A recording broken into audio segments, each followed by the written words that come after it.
Hello everyone, my name is Amber and I'm the medications team leader for Dr. Kearney's cardiology clinic.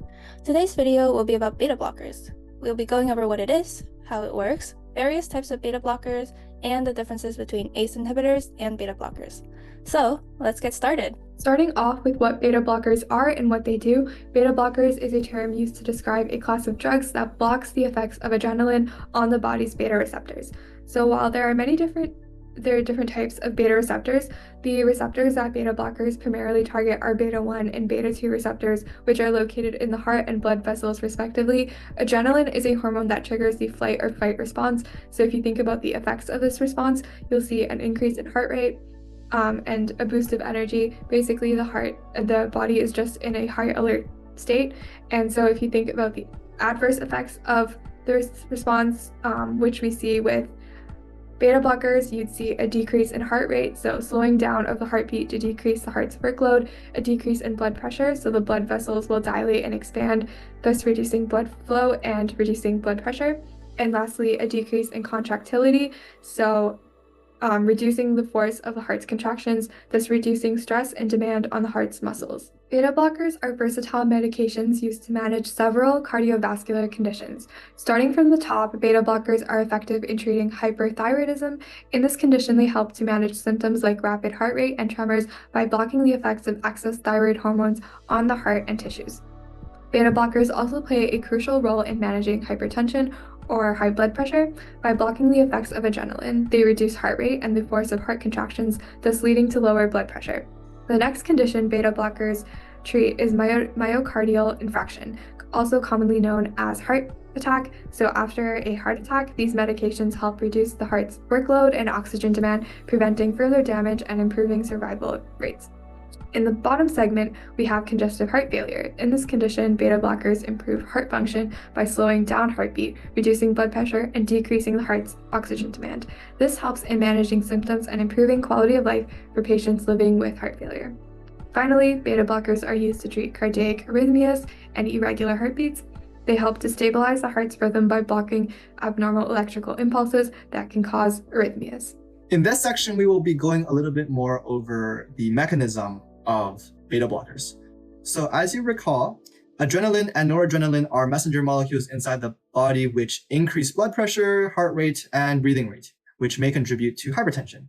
And so these messenger molecules in the body always have a landing zone or reception site where they can be received by the body to have an effect. And so these so-called receptors are usually located in places like the brain, the heart, and the lungs. Beta blockers are medicines that quote unquote block the receptor for adrenaline and noradrenaline. And so they fit into the receptor space instead of the actual messenger molecule, which results in two effects. First, it will prevent the other actual original molecules such as adrenaline and noradrenaline from activating the receptor because the beta blocker is already in that receptor site. And the second is that the beta blocker will itself not activate any function by itself. And it does not have any effect intrinsically to activate higher breathing rate or blood pressure. And this here is just a diagram to show that, with the red being the noradrenaline or adrenaline, and these little crevices being the receptor sites, with these blue blobs being the beta blocker medication, which blocks the site and prevents the red molecules from activating its effect. So an analogy for this is thinking about the noradrenaline or adrenaline as a proper key,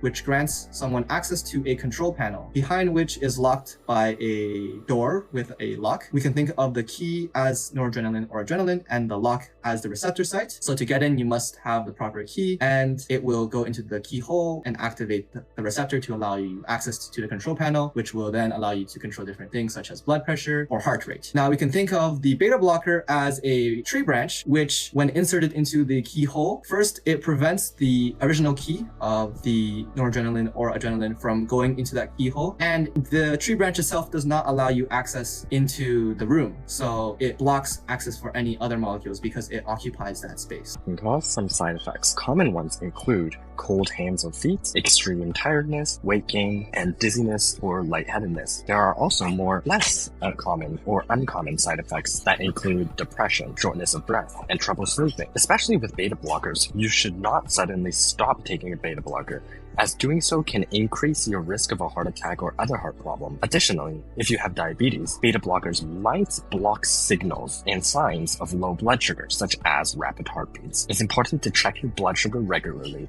if you have both diabetes and are taking a beta blocker. Additionally, some beta blockers can also affect cholesterol and triglyceride levels, which can cause a slight rise in triglycerides, which are a type of fat in your blood. Additionally, beta blockers can also cause a modest decrease in good cholesterol or HDL cholesterol. These changes might only last for a short time, but it is worth noting regardless. Now we'll discuss the classification of beta blockers. Beta blockers are classified into 4 main categories. Firstly, we have non-selective beta blockers, which block both beta 1 and beta 2 receptors. Common examples include propranolol, nadolol, and timolol. These medications are widely used for treating hypertension by lowering blood pressure, angina by reducing chest pain, and for migraine prophylaxis to prevent headaches.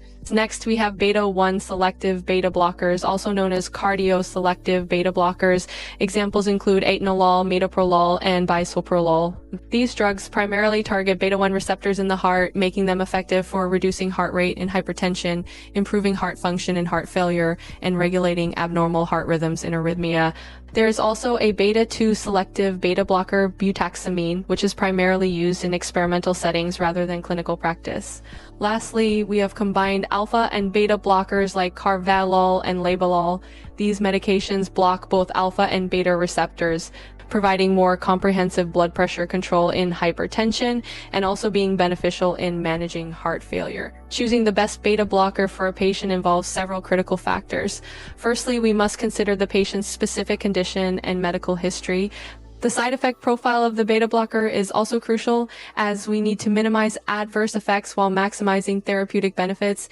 Additionally, we must consider potential interactions with other medications the patient is taking. For example, metoprolol is commonly used for heart failure due to its beta-1 selectivity, which helps improve heart function without significant respiratory side effects. On the other hand, propranolol, a non-selective beta blocker, is effective for treating migraines and anxiety because it blocks both beta-1 and beta-2 receptors, providing broader effects. Carvedilol, with its combined alpha and beta blocking effects, is preferred for patients with hypertension and heart failure as it offers comprehensive blood pressure control and enhances heart function. Ultimately, the choice of beta blocker should be tailored to the individual patient's needs, considering their specific health conditions, potential side effects, and other medications they may be using. Okay, so now we'll be going over the difference between beta blockers and ACE inhibitors, which is another hypertension treating medication. So what are ACE inhibitors? These are medications that treat high blood pressure by expanding or relaxing your blood vessels, and they do this by lowering angiotensin II, which is a hormone that constricts your vessels, thus raising blood pressure. So examples of these medications are perindopril, cilazapril, ramipril, etc. So what are the differences between beta blockers and ACE inhibitors? Well, the main difference is the way that it lowers your blood pressure. So for beta blockers, it targets the beta-1 receptors in the heart, as we went over, and it mainly lowers blood pressure by decreasing your heart rate. Whereas ACE inhibitors target angiotensin II, as I just mentioned, and they mainly reduce blood pressure by expanding your blood vessels. So that being said, which medication is more effective? Well, this study by Majid et al. Looked at patients in the US from 2002 to 2007 and wanted to test the effectiveness of ACE inhibitors versus beta blockers. So this graph is showing the percentage of patients whose blood pressure was controlled, so lowered to below 140/90 using these medications. ACE inhibitors are the light gray bars, and beta blockers are the dark gray bars. And the study found that they have very similar effectiveness, only like a 1% difference in reducing your blood pressure. The only difference they really found was that ACE inhibitors was discontinued more often due to its dry cough side effects. So that being said, how do we choose between ACE inhibitors versus beta blockers? Well, there are subtle differences depending on your medical history and background. So for example, ACE inhibitors should not be taken while pregnant, and beta blockers can also mask the signs of low blood sugar, which may be risky for diabetes patients because beta blockers lower your heart rate and can mask these symptoms. And they also treat different medications differently, such as how beta blockers might help treat angina and eye conditions like glaucoma, whereas ACE inhibitors do not. We hope that this video helped you understand more about beta blockers. Remember, this video is only for educational purposes and it does not substitute professional medical advice. Always consult with your healthcare provider for personalized medical advice. Make sure you enjoy your week and stay healthy. Thank you.